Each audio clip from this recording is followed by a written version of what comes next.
Está con nosotros el ministro del área, Roberto Aguilar, quien ha accedido gentilmente a esta invitación. Muy buenas noches, ministro. Gracias por acompañarnos. Muy buenas noches. Muchísimas gracias por la invitación y un saludo a todos los televidentes y las televidentes que nos ven y nos escuchan. Bueno, misión cumplida. Hasta este momento se cierra el año de buena manera. Sí, realmente hemos tenido una gestión que se la puede denominar de varias maneras. Una gestión regular, no ha habido situaciones extraordinarias, a excepción de los hechos lamentables de principios de año con las inundaciones. Beni, sobre todo. Beni, fundamentalmente, y en la última fase, Guayaramerín, que fue la que concentró la mayor cantidad de agua al mayor tiempo. Después ya hubo regularidad normal, porque no hubo ninguna situación de conflicto grave, a más de elementos muy sueltos, pero no hubo, fue un año que no hubo movilizaciones que suspendan las actividades escolares y obviamente eso para nosotros es una satisfacción. Ahí sí se puede decir año escolar adecuado, cerrado positivamente. Bueno, ese es un buen punto de partida para esta entrevista, porque hay varios aspectos. Por un lado, la continuidad, que es fundamental, para no perder el hilo de cómo viene la matemática, la historia, la química, ¿verdad? Por otro lado, el tema de la inserción de temas tan importantes, de áreas tan importantes como la tecnología. De hecho, uno de los aspectos fundamentales en el sistema educativo, en todo sistema educativo, es la continuidad.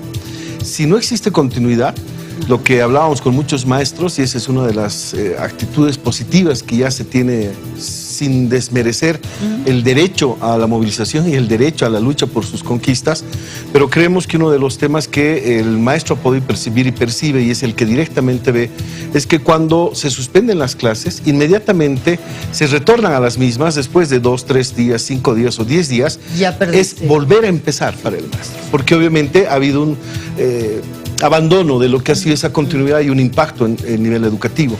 Por eso es que me decía en una entrevista una periodista, me decía, ¿y cuál será el factor que ha ayudado a que se tenga tanta regularidad? Yo le daba 3 factores fundamentales. Un factor ha sido el tema de responder a las demandas. Si ustedes han escuchado últimamente las movilizaciones en La Paz, que bueno, la Federación ha planteado varios temas ahí, se han concentrado fundamentalmente en el contexto de la crítica a la ley, en la crítica a la malla curricular, pero los aspectos económicos en sí mismos no han sido el fuerte de las movilizaciones. Bueno, pero ahora le están pidiendo un buen aumento a los maestros. Para el próximo año. Sí, sí, sí. Porque este año ha habido una serie de resultados positivos en el tema de lo que es la situación salarial de maestros. Primero, era tradicional en los maestros el tema lamentable del déficit histórico. Es decir, al maestro trabajaba una cantidad de horas, pero se le pagaba por una cantidad menor. Y el sobrante, o no se le pagaba, o pagaba el papá con una cuota. Este déficit histórico, es histórico porque se acumuló mucho tiempo, hemos logrado resolverlo. ¿Cómo? A través de la asignación de horas, a través de la reasignación de ítems mal utilizados, a través de un reordenamiento de los ítems, hemos logrado hasta este momento cerca del 95% de solución al déficit histórico. He aprendido algo en este tiempo que he estado. A ver, si el ministro de Educación dice eso. En el sentido siguiente, hemos solicitado a los directores distritales y departamentales cuánto es el déficit histórico. Nos han hecho la solicitud, hemos hablado con algunas federaciones, se ha trabajado positivamente. Por ejemplo, con Tarija, con Chuquisaca, con algunas otras, se ha verificado esta situación de los maestros y se ha comenzado a asignar los ítems. Y lo que he pedido a los directores departamentales que me certifiquen si se ha cumplido o no la asignación de los ítems en déficit histórico. ¿Cuál era el departamento más crítico? La Paz y Santa Cruz, porque son los que tienen... ¿Por su tamaño? Exacto. Son los que tienen la mayor cantidad de estudiantes, maestros y unidades educativas. Y la certificación que yo tengo en este momento de los directores departamentales es que se ha logrado cubrir el crecimiento vegetativo, que es los ítems de cada año, y el déficit histórico. Hay departamentos el 100%, Beni, Tarija, Chuquisaca, Oruro, incluso con notas de la Junta Departamental de Padres de Familia, que obviamente me lo agradecen a mí, pero en realidad es al contexto general de la política educativa y económica que se ha desarrollado, por el hecho de haber resuelto el tema del déficit histórico. Porque decía, si a un profesor no le pagaban, en el colegio hacían una cuota de 5, 10, 15 bolivianos para pagarle al maestro. Ahora ya esto no debe existir. Este es uno de los temas que ha ayudado a bajar mucho la conflictividad. El segundo tema ha sido anticiparnos a muchos conflictos, el de con las confederaciones, hablar, dialogar, el de estar permanentemente atentos a lo que pueda suceder. Y sobre la base de esto, el de bajar las tensiones, haciendo incluso a veces el anticipo a una demanda que la confederación la planteó pequeña y nosotros le hemos resuelto totalmente. El tema del bono de frontera. El maestro, para cobrar su bono de frontera, tenía que ir al Instituto Geográfico Militar, presentar su boleta de pago, presentar una solicitud escrita, pagar, creo, un monto, 15 bolivianos, algo así, y a partir de ello le daban un certificado después de un tiempo. Ese certificado lo tenía que llevar al director distrital y llegaba al ministerio después de 3-4 meses. Hemos sacado una resolución que dice que el trámite no lo hace el maestro, lo hace el Ministerio de Educación. Porque si en Cobija le estamos pagando en una unidad educativa el bono de frontera a un grupo de maestros, el nuevo que venga, ¿para qué va a ser el trámite? Claro, si está en Cobija, está en frontera. Entonces, directamente lo sumamos al grupo de docentes recibiendo el bono de frontera. Esta es una de las políticas que hemos ido avanzando. Hay temas pendientes. El tema de bono de zona, que es uno de los bonos complejos, porque, por ejemplo, el bono de zona era para zonas inaccesibles, insalubres. Llegar a Caranavi hace 15 años se tardaba 12, 15, 18 horas. Llegar a Villatunari era una odisea. Ya con los caminos pavimentados, ya mejor aperturados, se tarda mucho menos, son relativamente pocas horas comparativamente de antes, y por lo tanto esos lugares donde se pagaba el bono de zona, ya en este momento no deberíamos pagarles. Entonces estamos en una suerte de planteamiento, de reajuste. No queremos rebajar salario para no generar una situación obviamente de disminuir, pero sí tenemos que hacer una rezonificación. Ahora, ministro, la importancia del maestro es determinante en cualquier proceso educativo, ¿verdad? Y mientras más contentos, más motivados, más capacitados se tenga a los maestros, mejores resultados va a tener. Así es. Todos los días en el canal damos noticias de hallazgos, de descubrimientos, y de pronto lo que se necesitaba saber hace 10 años no era lo mismo de hace 50 y no es lo mismo de hoy.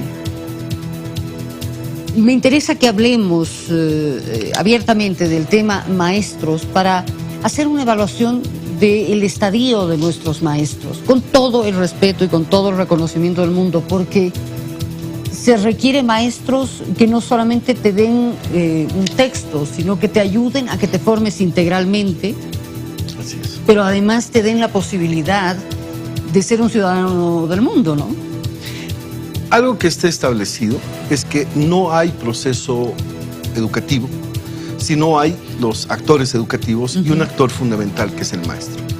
Hay muchas propuestas, educación a distancia, educación en línea, que obviamente son virtuosas para ciertos momentos, pero con todo que pueden ser desarrolladas a través de elementos tecnológicos muy avanzados, siempre van a tener al componente del maestro, al educador, como uno de los factores fundamentales. Por más que sea a través de video, por más que sea en la distancia desarrollando la actividad. Es tu motivador, es alguien determinante. Además, socialmente está establecido que el rol que juegan los papás y mamás en la sociedad, de ser los educadores de los hijos, porque no dejan de serlo nunca, en ya la escolaridad, en la etapa en donde requieren de conocimientos de mayor especialidad, porque no todos somos especialistas en matemáticas, física, etcétera, le trasladamos esta responsabilidad socialmente, así ha sido la historia de la educación, le trasladamos a la escuela, al maestro.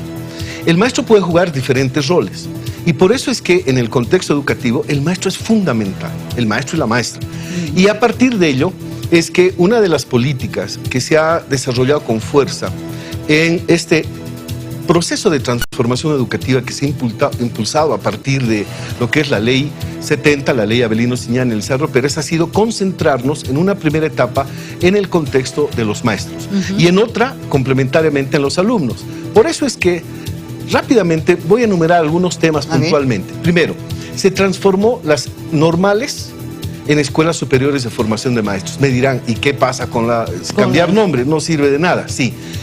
transformando las normales, hemos transformado de una formación de 3 años a una formación de 5 años, de técnico superior a licenciatura, con una currícula que estaba desactualizada a una currícula que se ha actualizado y se está actualizando más. Primer elemento. O sea, estás cambiando 3 por 5 años. Exacto. Es decir, hemos jerarquizado la profesión. Decía el viceministro Giovanni Samanamud, lo que ahora sí podemos decir es que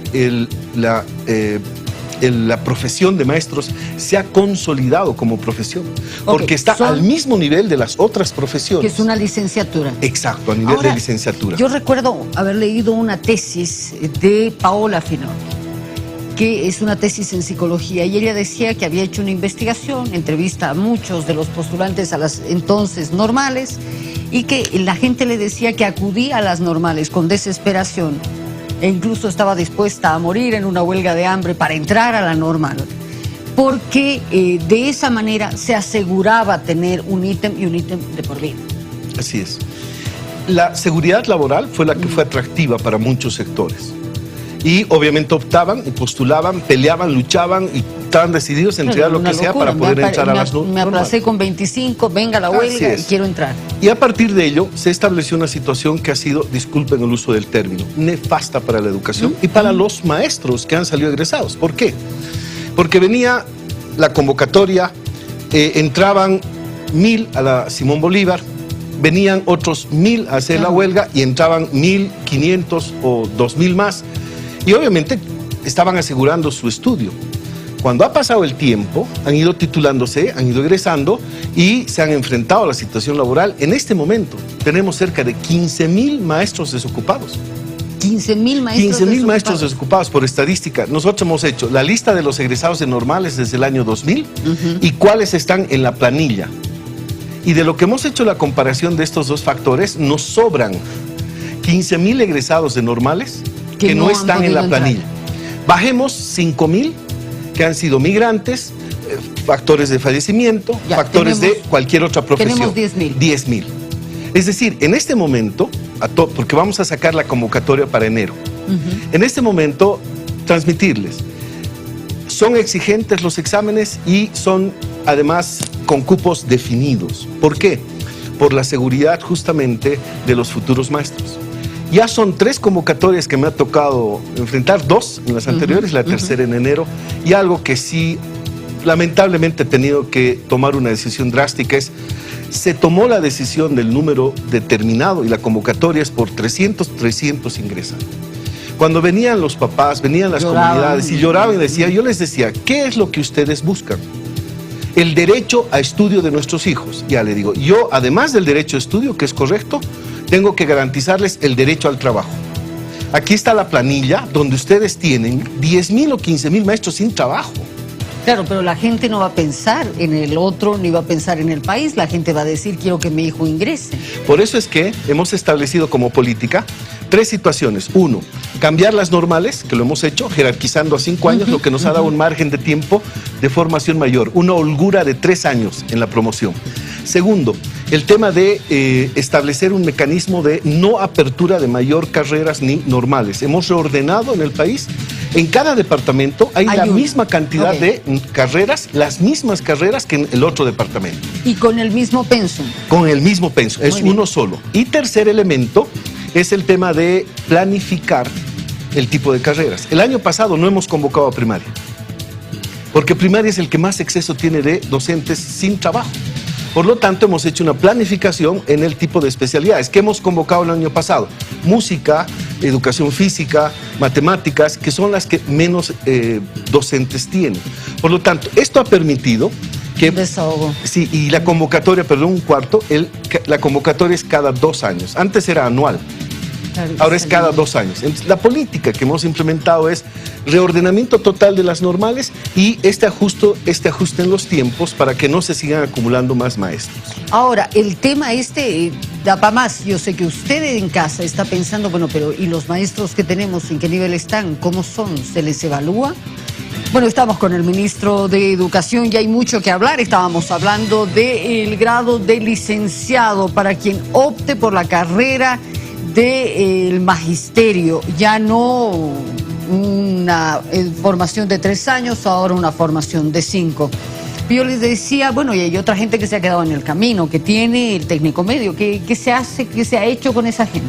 El maestro en ejercicio, normalista, que tiene obviamente experiencia y está trabajando, se le ha aperturado lo que se ha llamado el programa de formación complementaria. Un programa que durante 2 años ha desarrollado procesos formativos de manera muy interesante, porque ha sido el proceso formativo que vinculaba el desarrollo de la parte teórica con la aplicación en el aula. Estás ahí, estás dando clases, capacitate. Exacto. Y esto ha llevado durante 2 años a tener la primera promoción, 24,000 maestros. ¿Que se han adherido por voluntad propia? Sí. Cuando yo saqué la convocatoria, vino la Federación de La Paz y dijo: rechazamos, porque eso es romper la profesión de maestros, etc. Yo dije a todos los maestros que tengan la voluntad y el deseo de formarse como licenciados con 2 años de profesión a cargo del Estado, mándenos su carta, nombre, apellido, unidad educativa y su carnet de identidad. Me llegaron 60,000 cartas la primera vez. En este momento tenemos inscritos 156,000 maestros. ¿Cuántos son los maestros a nivel nacional? Más los 10,000 desocupados. 150,000. Total. Sí, en ejercicio. Ok, al Profocom han ido 24,000. Licenciados, ya 24,000. ¿Le han llegado cuántos requerimientos? 60,000 en la primera etapa. ¿Cuántos van a ir? Están ahorita completando cerca de 130,000 maestros su Profocom, segunda fase y tercera fase. O sea que con eso estaríamos alcanzando... Alguien dirá, pero si son 150,000, ¿por qué 6,000? Son los que se han titulado, pero no están en ejercicio, que también tienen derecho a complementar sus estudios. Ha sido muy cuestionado el Profocom, sin embargo. Sí, hay una frase que le comentaba y le decía: el Profocom ha sido lo que el maestro y la maestra ha querido que sea. Si el maestro ha querido que sea mediocre, de bajo nivel o corrupto, eso es lo que ha permitido ese maestro.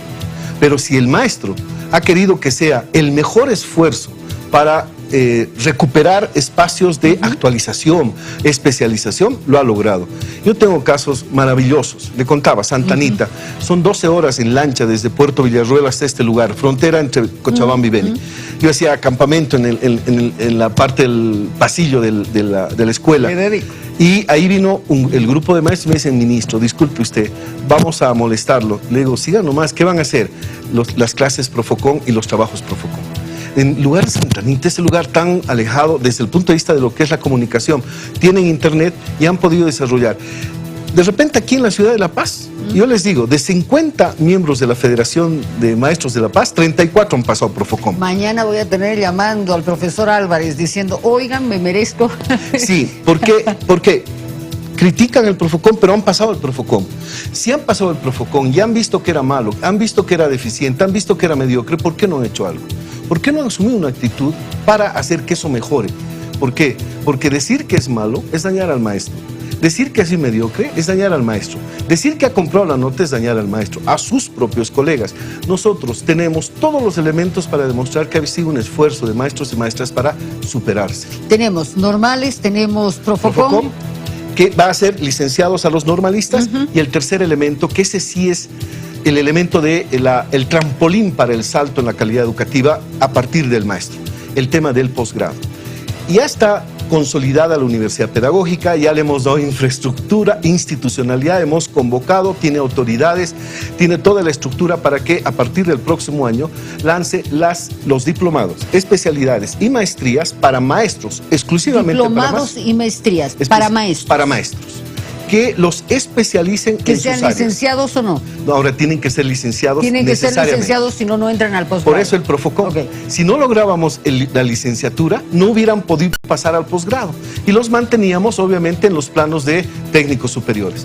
Gracias al tema del Profocom, licenciatura, ahora pueden hacer una maestría. La maestría va a ser de alto nivel de exigencia. Sí va a ser absolutamente voluntaria. El maestro va a poder ver maestría en matemáticas para secundaria, se inscribe, va a desarrollar su actividad, es muy exigente. ¿Paga por eso o no? Va a haber un monto mínimo, que obviamente va a ser el que permita sostener. Eso va a ser variable en función de las maestrías que tengan más o menos número. Se va a desarrollar a nivel de todo el país. La base de infraestructura, de logística del Profocom es el que va a permitir desarrollar ya la maestría. ¿Quién va a dar la maestría? maestros, docentes, doctores, exacto, claro, que tienen básicamente maestrías o doctorados en el área de especialidad, y se va a abrir obviamente también a ciertos sectores que tienen especialidades, invitados internacionales, etc. Yo, madre de familia, me preocupo por ejemplo, esos reportes que han salido, que son mediciones del grado de aprovechamiento de los estudiantes. Uruguay salió mal, Chile salió mal. Nosotros no entramos a esa prueba internacional. La prueba PISA. La prueba PISA. Sí. Que para algunos no es un instrumento que nada que ver, etcétera. Para otros es un referente, por lo menos un termómetro. Quiero empezar por casa. ¿Se hacen evaluaciones a nuestros maestros? ¿Se hacen evaluaciones del rendimiento de nuestros estudiantes, del aprendizaje, digamos, de nuestros estudiantes? Los sistemas que se tiene hasta el momento de indicadores educativos sí han permitido hacer un seguimiento. Mire, a ver, de solamente traiga. chiripazo, yo tengo aquí lo que sería el ahí está la cámara, promedio de notas de este año hasta el medio año de todo el sistema educativo. Promedio de notas. El promedio de notas. ¿Qué nos permite esto? Del 0 al 7. Exacto. Nosotros tenemos todos los cursos, pero además de todos los cursos tenemos que la suma de todos los alumnos, de los 2 millones y tantos de alumnos, se acumula en nuestro sistema, que es el SILEP. Estamos hablando de escuelas privadas y públicas, solamente públicas. En el caso solamente las públicas. Muy bien. En las privadas tienen un sistema que nos los trasladan para la parte de certificaciones, pero lo mantienen interno. Este es de las públicas, que nos van pasando toda la información. Perdón, yo me estoy equivocando. En todo el registro de notas es públicas y privadas y de convenio. Públicas y privadas. Todas. Okay. El registro es obligatorio, públicas, privadas y de convenio. Miren, este sistema nos permite medir cuál es el grado de avance por curso, pero además por asignatura. Y a partir de ello podemos tener, vamos a ver cómo nos sale. En el tema de ciencias naturales, física, el promedio de nota a nivel nacional es 65. En el caso ¿Promedio de notas 65? 65 sobre 100. Ah, sobre 100. Sobre 100. Sobre 100. En artes plásticas tenemos 70, el promedio de notas. En el tema de sobre 100. Educación musical, tenemos 72 como promedio de nota. Esto ya nos permite ver cómo hay indicadores que nos muestran un mayor rendimiento en ciertas materias y en otras no. ¿Evaluamos a los maestros? Sí, anualmente se hace la convocatoria al examen de ascenso categoría, que ha ido mejorando en el contexto del nivel de exigencia. Antes era una batería de 1000 preguntas que se podía comprar las respuestas en cualquier Seduca. ¡Qué horror! Y, o sea, no la respuesta del examen, sino la batería de preguntas. Ahora ya no es así. ¿Cómo es? Ahora se hace por especialidad, es decir, armamos cerca de 7 estructuras de exámenes. De cada estructura de exámenes son 100 preguntas y estas son preguntas aleatorias, es decir, ya no hay batería de preguntas. Ya. El maestro se le da contenidos, libros, textos, documentos y obviamente el área de su especialidad con los contenidos básicos, y el maestro, como cualquier examen, tiene que ir preparándose y esperando que venga el examen para ver cómo ¿Vamos a entrar al PISA? No. Este es un tema muy complejo. Esta mañana Juan Carlos Aranda me decía, ministro, el tema del examen se ha convertido en una especie de poder del maestro, porque obviamente a través del examen, en el sistema memorístico repetitivo tradicional, es el mecanismo de control, y por lo tanto le dice 10 preguntas, me respondes 6 bien, estás aprobado, respondes 4 mal, estás reprobado. Pero no ve si es bueno para elaborar otros aspectos. Claro, si yo le decía, en matemáticas era malo siempre, y Juan Carlos me decía, yo también. Digo, pero en sociales, oratoria, en historia, siempre me he sobresalido. Entonces son cualidades diferentes. El tema de la prueba PISA es que hace pruebas aleatorias a jóvenes de 15 años sobre ciertas áreas básicas, matemáticas, lenguaje, en un componente que puede verse como positivo, y es la solución de problemas. Cuando uno ve el examen, dice, el conjunto Rolling Stones en Inglaterra desarrolló un concierto que comienza a plantearle un problema. Y el examen va en función de que ese estudiante responde ese problema. Lo adecúan en lo general a los ámbitos y contextos. Pero ahí viene un problema. Yo quisiera ponerlo a un estudiante de Dinamarca en un contexto como Santa Anita, claro, donde hay que resolver problemas reales de la vida, y que dé su examen de vida ahí.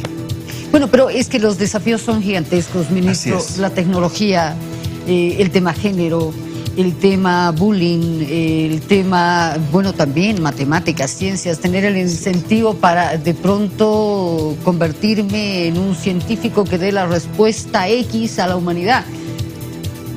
Tenemos que apuntar a eso. El desarrollo del conocimiento es lo que queremos que se universalice en nuestras escuelas. Por eso es que el parámetro en este momento de trabajar con parámetros como la prueba PISA no es ninguna cobardía de que el ministro no quiere entrar. Está bien, pero valdría la pena saber. ¿No? El tema, me sacaron en un titular alguna vez en Obermeier de este programa. Me decía, por cobardía no quieren entrar porque saben que van a salir malos. No, sabemos que vamos a salir en condiciones inadecuadas porque estamos en un proceso de transformación y adecuación de nuestro sistema educativo. Y lo que tenemos que desarrollar son mecanismos que nos permitan hacer seguimiento como esto. ¿Por qué en artes plásticas se están teniendo más promedio que en física? Fortalezcamos entonces el área de física con mayor cantidad de horas de reforzamiento, mayor cantidad de aspectos que mejoren esta condición. Utilizando videos, Exacto. utilizando las tablets, utilizando todo lo que haya a disposición. Y ahí es donde vino aportes fundamentales que, por ejemplo, la decisión del presidente Evo Morales en torno a incorporar la tecnología de educación fue una decisión realmente importantísima, fundamental. ¿Por qué? Porque nos hizo dar un hito histórico. La entrega de la computadora al maestro en condiciones en las cuales un maestro no tenía su aspiración. Mi madre fue maestra 43 años y me decía, yo quiero máquina de escribir, mi lote de libros, diccionario, etcétera, y obviamente algunos aspectos complementarios. La computadora resolvió todo eso.